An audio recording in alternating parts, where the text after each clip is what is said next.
Hello, hello, beloved.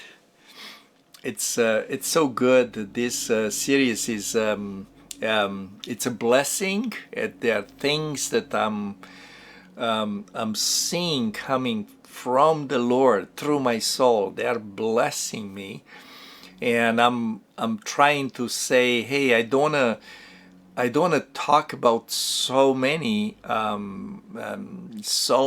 cases, situations.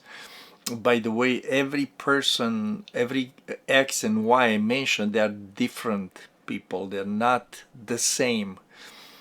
Even probably we can talk about one person and how the new creation changes so many areas. It's a complex. The new creation is the new man.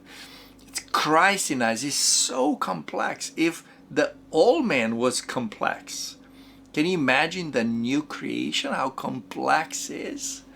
It's the man from heaven. It's the creation from heaven. It's Christ. So keep thinking. Yeah, I'm gonna cut it short. I'm gonna stop here. I have a few other things I want to share with you about couple of people from the Old Testament that I really appreciate, Joshua, Caleb. So we'll see how this goes in the next few days and how we can bring maybe more. I do look at some of you and I see the benefit that you really benefit from these experiences, from relating real things that the Lord is doing. And yes, he did it through me. I was in the right place, the right time. Lots of those people were brought to me by the Lord. But that's you meet lots of people, and I'm sure you influence because of the Lord inside you. You influence so many people. You have your own stories. Absolutely, I know that. So today we're gonna meet Y. She was an amazing, sensitive, and talented in lots of things, artistic, talented person, born in a Christian family. The dad was a minister. The mom was a very intelligent woman, with lots of favor, even among big names and politicians and people in a kind of a high society at the time. And but why, as a girl and as a teenager, she loved nature, she loved poetry, she was a dreamer, she was a flower among other flowers, a very special, um, uh, delicate type of soul. Something happened, her parents divorced. Yeah, it does happen in the Christian world too.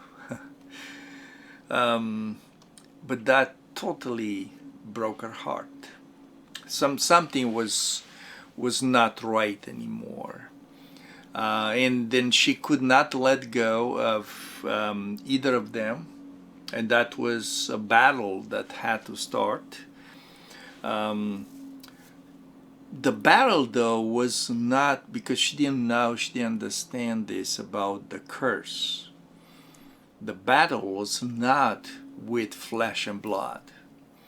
We kind of blame people. Especially if the parents divorced and you're the kid, and well, my dad, it's his fault, or my mom, she did that. So we blame a lot flesh and blood because we don't see more than that. So the power of that curse started like a few generations in Y's life, but she did not understand that the curse was to destroy the marriages. Okay, and the marriages to be done in an kind of an unnatural way, and I'm going to explain that.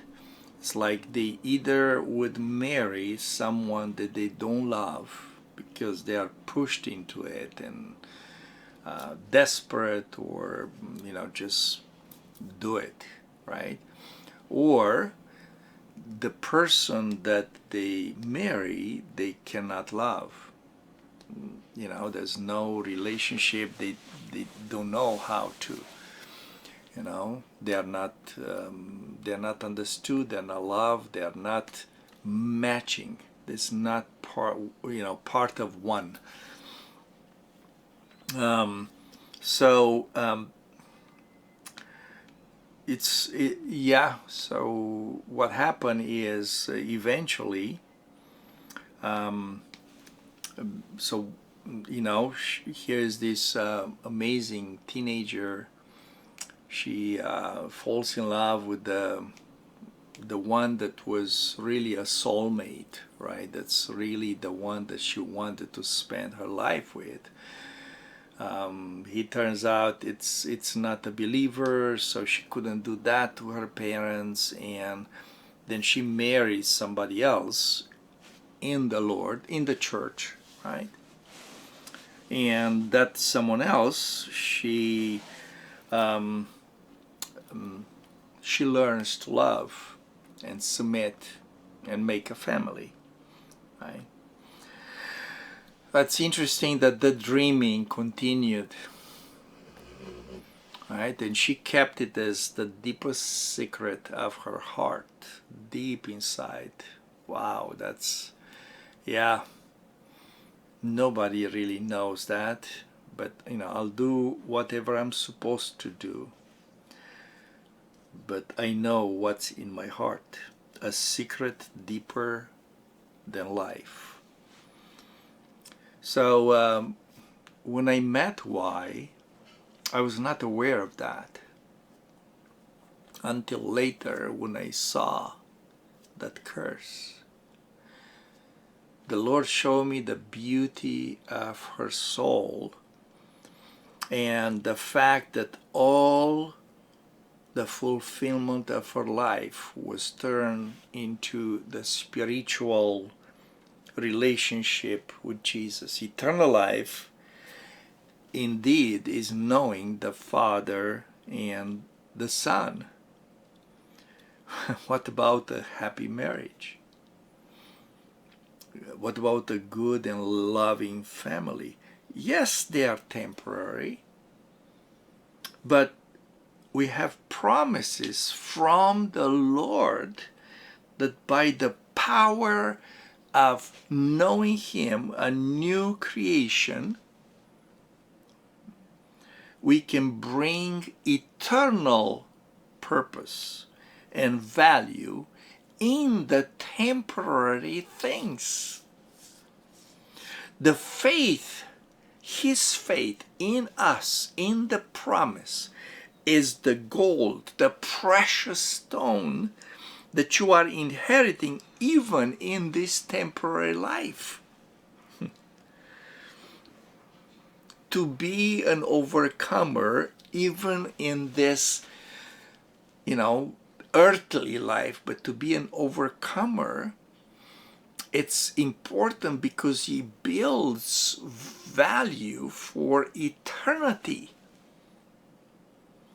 He builds inside treasures inside you that other saints can be blessed with. First, your family gets blessed with that. It said in Ephesians 1 that our eyes will be open to see the inheritance we have in the saints. We have inheritance in each other, in the saints. So I see the Lord. He wants to live a prosperous life. Yes, for a few years, for 80, 90, 100 years. He wants to live a prosperous life. It is temporary, but it's his life. It's his life. That's the diamond in the rough, right? So don't choose the curse, the meager, lower life for yourself. Don't choose it. If you didn't know, and you got whatever religion gave you, parents gave you, society, culture gave you, it's okay. Now you know. Now you go to the Lord and say, Lord, I know you have a blessing for my life.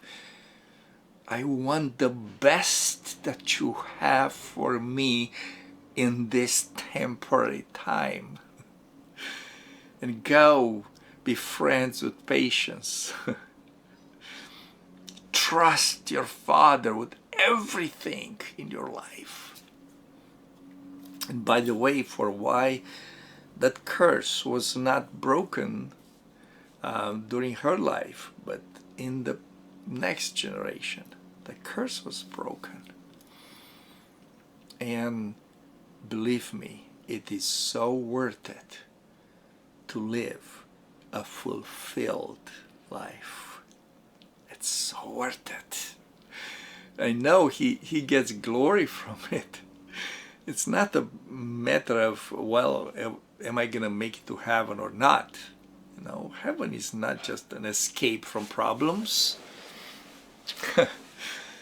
No, it's the finish line of a race. In the race, it's not like, well, I don't know if I'm around. Well, whatever I do, you know, eventually I'll get there. No, the race is to win. It's a temporary race, but the reward is eternal. You are so loved.